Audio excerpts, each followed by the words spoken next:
최근 독일의 저명한 군사무기 전문지 이포나우만 싱크탱크에서는 한국의 KF-21 보람의 전투기가 독일 공군이 운용하는 값비싼 F-35의 대안으로 세계 시장에서 나와 있는 전투기 중 유일하게 독일 공군이 필요시하는 요구사항을 모두 충족시켰다는 이례적인 발언을 했습니다.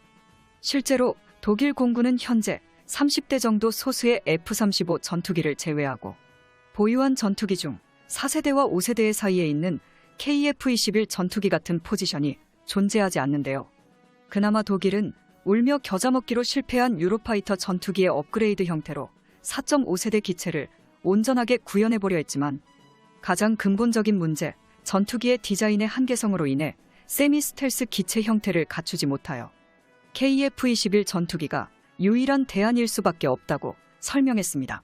또 다른 독일의 저명한 무기산업 컨설팅 업체인 프리드라이히의 분석관 민스터이펠은 한국산 무기가 세계 시장에서 가장 융통성 있고 유의미한 전투기 제품을 가질지도 모른다고 말했으며 완벽히 국산 전투기 개발을 이뤄내기 위하여 4세대 전투기인 KF-21 보라매를 시작으로 뛰어난 방위 산업 프로그램을 통해 높은 비율로 첨단 무기를 자급자족할 수 있게 됐다고 말했으며 이어서 프리드라이히는 KF-21이라는 차세대 전투기 개발에 막대한 돈을 투자한 것에 대해선 대한민국이 가진 상대적 적국의 위치, 지리적 조건 때문에 불가피한 것이라고 전하고 있습니다.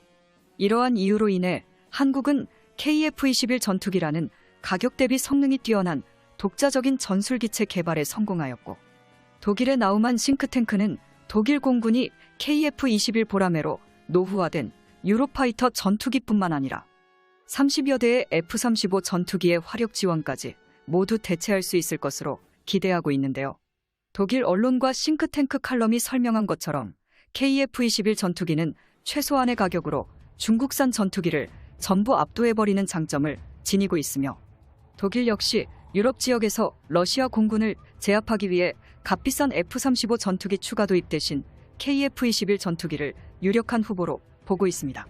이처럼 동유럽 지역에서 순식간에 팽창해 나가는 러시아의 영향력을 단숨에 제압하는 데 무장탑재가 많은 항공기 필요성이 대두되고 있는데요. 한마디로 KF-21 보라매가 F-35를 제외한 노후화된 독일산 전투기를 모두 대체할 것으로 보고 있는 것이죠. 이어서 독일의 이포나우만 싱크탱크는 KF-21 보라매가 러시아산 수호의 전투기를 포함해 중국산 전투기와는 기술적 태생이 다른 전투기다 라고 말했습니다. 이포나우만 싱크탱크 매체는 예상치 못한 곳에 초점을 모았습니다. KF-21 보라매를 보면 독일 공군이 도입 중인 F-35의 외형과 닮았으면서도 확실히 다르다고 설명하고 있습니다. 첫 번째로 그 이유를 엔진에서 찾고 있는데요. F-35는 엔진이 싱글 엔진 기체이지만 KF-21 보라매는 쌍발 트윈 엔진 기체라는 점이죠. 싱글 엔진 기체는 엔진 하나만 오작동나도 기체가 추락해 인명사고가 벌어지기 쉽지만 쌍발 엔진 기체인 KF-21은 다른 한쪽이 오작동해도 계속 유지할 수 있으므로 안정성 면에서 탁월한 성능을 아낌없이 보여준다는 장점을 어필했습니다. 또한 KF-21 보라매가 사용하는 F414-400K 엔진은 성능이 보장된 엔진이며 스웨덴의 4세대 전투기인 그리핀 전투기에도 동일하게 사용되고 있는 엔진이고 가장 큰 장점으로 T-50과 FA-50에서부터 사용해왔기 때문에 무기 최적화를 빠르게 이룰 것이라고 전하고 있습니다. 두 번째로 독일 언론은 KF-21의 스텔스 기능에서도 차근차근 말을 이어갔는데요. KF-21 보라매는 현존하고 있는 4.5세대 전투기 중 F-35와 F-22 같은 5세대 전투기에 가장 근접한 레이더 단면적을 가지고 있으며 이것은 유로파이터 타이푼과 라팔 전투기의 레이더 반사 단면적을 가볍게 능가할 것으로 예상됩니다. KF-21 보라매가 성대한 출고식을 치르면서 독일 내에서는 말 많은 록히드 마틴의 F-35보다 더욱 강력한 대안으로 떠올랐습니다. 이것은 비록 완전한 스텔스와 전술 연동 능력을 가진 F-35에는 못 미치지만 이것은 한국이 중국의 영향력을 저지할 수 있도록 독자적으로 막대한 자본을 투자하여 훌륭한 전투기 기체를 만든 것과 같다고 전했습니다. 또한 독일에선 폴란드와 에스토니아 등 옆나라를 통해 간접적으로 한국산 무기가 신뢰를 받고 있으며 이번에도 F-35가 불량을 일으키는 동안 매우 효과적인 대안책으로 여겨지고 있습니다. 그런데 독일뿐만이 아닙니다. 미공군은 5세대 전투기보단 KF-21 보라매 같은 4.5세대 전투기가 더욱 필요하다고 보고 있죠. 그도 그럴 것이 미공군 측은 F-35 스텔스 전투기가 가성비와 유지 능력에서 실패작이라고 인정했는데요.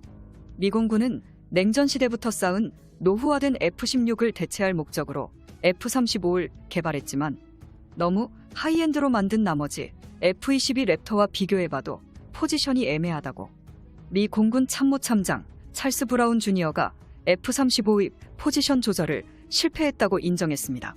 이처럼 F-35 전투기는 포지셔닝에 실패했습니다. 무장은 빈약한데 유지비가 너무 비쌉니다. 아무리 뛰어난 스텔스 성능과 첨단 센서들로 넘쳐난다지만 유지보수 비용 또한 엄청나게 비싸며 프로그램 버그도 많이 신고되고 있어 출시한 지 몇 년이 지나도 신뢰할 수 없는 기체라고 말하고 있습니다. 아무리 천조국이라도 이 같은 비용을 줄이고 싶을 것인데요.